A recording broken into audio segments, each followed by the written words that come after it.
Google did with the Pixel 7 Pro what Samsung has refused to do with every Galaxy for the past 10 years, and that's to try to beat Apple at their own game. Is the Pixel 7 Pro the contender that finally makes the iPhone the pretender? Let's start with the design. The iPhone 14 Pro has the new dynamic island, and I really like how Apple took this really ugly pill cutout and turned it into something functional. They turned an objection into a selling point, and that is A+ marketing. The Pixel has a hole punch design, which means you do have some more screen real estate. I really like how the Pixel camera system on the back is nice and flat. You can lay it on a flat surface and tap without any issues. Not true with the iPhone 14 Pro. But the curved edges of the Google Pixel 7 Pro display make videos sometimes look inconsistent at certain viewing angles. The Pixel 7 Pro reminds me of the Galaxy S10 when I hold it. I don't like the way the display goes into the phone body, and the glossy back is a fingerprint magnet, but there's no need to worry about that if you're going to use a case. Design-wise, I think it's a bit of a wash. The biggest con for me is that curved display of the Pixel 7 Pro, so I'd give the slight edge to iPhone. Me too. Let's talk about the displays. Both of them are great. They both have 120 Hz displays, which makes them feel smooth and zippy right off the bat. I can't stress enough how much of a difference that makes. The Pixel 7 up to 90 Hz refresh rates, iPhone 14 and 14 Plus 60 Hz refresh rates. Come on, Apple. We got a comment last week from a person who said 120 Hz displays make him feel nauseous. We feel for you. The Pixel 7 Pro's display is 0.6 inches larger, and it's a bit sharper too, 512 pixels per inch versus 460 pixels per inch. We have to talk about the always-on display because this is the first iPhone that has it. But the Google Pixel wins for me.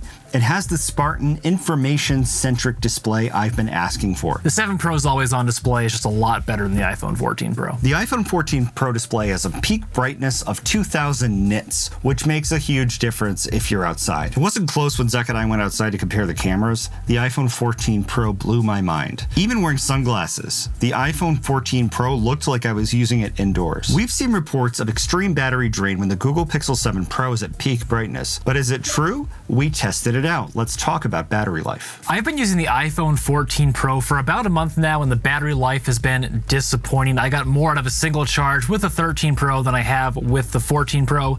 That being said, the newer iOS 16 updates have improved battery life a little bit. Apple doesn't publish battery capacities, but people run tests, and those people say it's around 3,200 milliamp hours. Google does publish battery capacities, and the Pixel 7 Pro has about a 5,000 milliamp battery. Capacity isn't everything though. Power efficiency matters. A more powerful processor can get things done using less power. We ran a Geekbench 5 test to figure out which phone was more powerful, and the results were not particularly close. On iPhone, the single-core test was 44% faster, and the multi-core test was 40% faster. Although the Pixel's a 36% larger battery, the iPhone processor is doing a lot less work. How does that all shake out in terms of battery life? We tested the iPhone 14 Pro and the Google Pixel 7 Pro side by side by charging them to 100% and playing YouTube videos at max brightness, full volume for an hour. At the end of that test, the iPhone 14 Pro had 85% battery, Google Pixel 7 Pro had 84% battery. Not the crazy battery drain some reviewers are talking about, and a good example of how bigger doesn't always mean longer, at least in terms of battery life. If you look at the fine print on Google's website, it says the median user can get up to 31 hours of battery life. That's nuts. We've seen some battery tests where the Google Pixel 7 Pro lasts slightly longer than the iPhone 14 Pro. Combine that with my personal frustrations with the 14 Pro's battery life, I'd give the slight edge to the Pixel 7 Pro, but the 14 Pro Max kicks both of their butts. Before we talk about the camera, we want to highlight some of the unique features on each phone. I think it's pretty neat the Pixel 7 Pro has Face Unlock and a fingerprint sensor. It's the first Pixel to have Face Unlock since the Pixel 4, and I really didn't realize how much I missed that fingerprint sensor on iPhone. But it's not like we ever had a fingerprint sensor in the middle of the screen on an iPhone. We were always sacrificing screen real estate. I hope that's a feature that iPhone steals from Google. The unique phone features like Hold for Me and Direct My Call are neat, but I feel like they're not as useful as they would have been 5 to 10 years ago. I can't remember the last time I was put on hold. And you are really lucky because I am on hold all the time. I think they're super useful. We can't do a phone review without touching on the phone call quality. This is a test of the iPhone 14 Pro microphone during a phone call. This is a test of the Google Pixel 7 Pro microphone during a phone call. This is a test of the iPhone 14 Pro speakerphone during a phone call. This is a test of the Google Pixel 7 Pro speakerphone during a phone call. The microphone on both phones are great.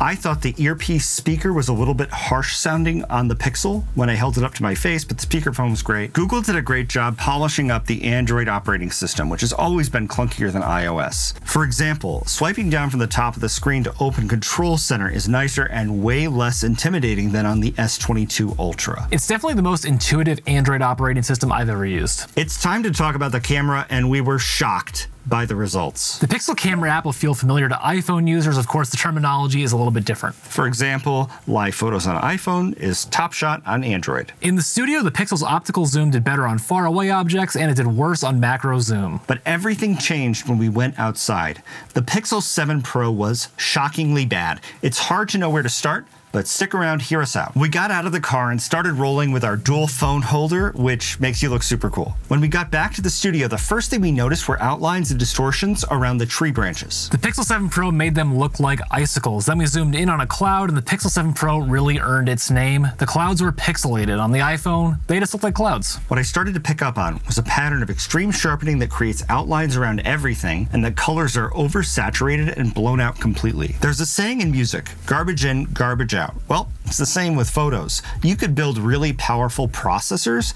but that's not going to make up for a poor quality image sensor. I don't know whether it was the camera sensor or the processor, but the video just looked much worse than the Pixel. The photos we took on the Pixel 7 Pro weren't as bad by comparison, but the iPhone still wins. The iPhone does a much better job at handling color variations and small details. At first glance, photos look brighter on the Pixel, but they lack depth or detail. It feels like Google is trying to make up for a bad camera sensor by doing a lot of processing after the fact. I don't understand when people are saying that Pixel has the better camera. We've got reviewers saying really stupid things like, I spent $10,000 on DSLR camera gear, but you can just buy Google's Pixel 7 Pro. Great article by Steven Shankland. Shanks for nothing, Steven. However, Google really separated the Pixel 7 Pro with some amazing camera features, like Magic Eraser. It's like Photoshop on your phone. You can remove unwanted images or objects from the background of your photos. Clearly said by someone who doesn't use Photoshop. That's true, yep. It doesn't crash. It doesn't cost $20 a month. Don't even get me started on Photoshop. On the flip side, iOS 16 makes it really easy to pull real objects out of the foreground of photos. Wow, that worked great. Which phone has the better camera? It's clear, it's the iPhone 14 Pro. Let's talk about the unboxing. The Pixel passed the unboxing test with flying colors, or should I say with flying color. White cables, white box, the way you peel off the screen protector and its little icons. They copied Apple with pride. The iPhone is the overall box opening winner, but as our editor Zek said, the Google Pixel 7 Pro is the Apple-iest Android he's ever seen. He also said, It really jumps out at you. Here's a head scratcher for you. The Pixel 7 Pro comes with a USB-C charging cable and mysteriously also comes with a USB-A to USB-C adapter. It would have made more sense to include an adapter that lets you connect the cable in the box to your old charger. The setup process was the best I've ever experienced on Android. Transferring data from another phone was quick and easy, and the USB adapter in the box is, I think, designed so you can use your old phone's cable to transfer data to the Pixel 7 Pro. Where the iPhone beats the Pixel 7 Pro is Face ID. Google won't let you use Face ID for mobile payments because they say it isn't secure enough, and that gives me pause about using my face to unlock my phone. Let's talk about price. The base model of the 7 Pro starts at $899, and the base model of the iPhone 14 Pro starts at $999, and there are two big things to keep in mind. The base models of both of these phones probably have enough storage space for you, unless you take a ton of photos and videos. Number two, both phones are good long-term buys. The iPhone 14 Pro is going to support several more years of iOS updates. Pixel 7 Pro is going to support at least 5 years of security updates and Google updates. But again, reviewers are saying stupid things like, new camera champ undercuts competition. There's a lot wrong with this. Yes, the Google phone is $100 less than the iPhone 14 Pro, but whether you're paying $899 or $999 for a phone, that still costs a lot of money. The Pixel isn't the affordable premium superphone a lot of people are making it out to be. I think it's hilarious the review doesn't even include a photo taken by the Pixel, let alone a side-by-side photo comparison, despite calling the new Pixel the camera champ. Moral of the story, ignore reviews, except for ours. Let's talk a little bit more about security. Both phones have a built-in VPN, sort of. Starting in December 2022, Google will include a free VPN for Pixel 7 and 7 Pro users using the Google One app. Apple's VPN, called iCloud Private Relay, is included with iCloud Plus. It was introduced along iOS 15, but it's still in beta and it's not free. I have iCloud Plus, but I don't use Private Relay. A lot of things I do on my iPhone require my location or my IP address, and when Private Relay is on, some websites simply just don't work. After testing both phones, it all comes down to this. Can Google's superior AI make up for inferior hardware? Almost. If you're an iPhone user that's dead set on switching to Android, then this is the phone for you. If you're brand agnostic, I would just stick with iPhone. But have you ever met anyone who didn't care whether they got an iPhone or an Android? Yes, I have, and I've also met a lot of people who I think would be interested in learning how to get the most out of their phone.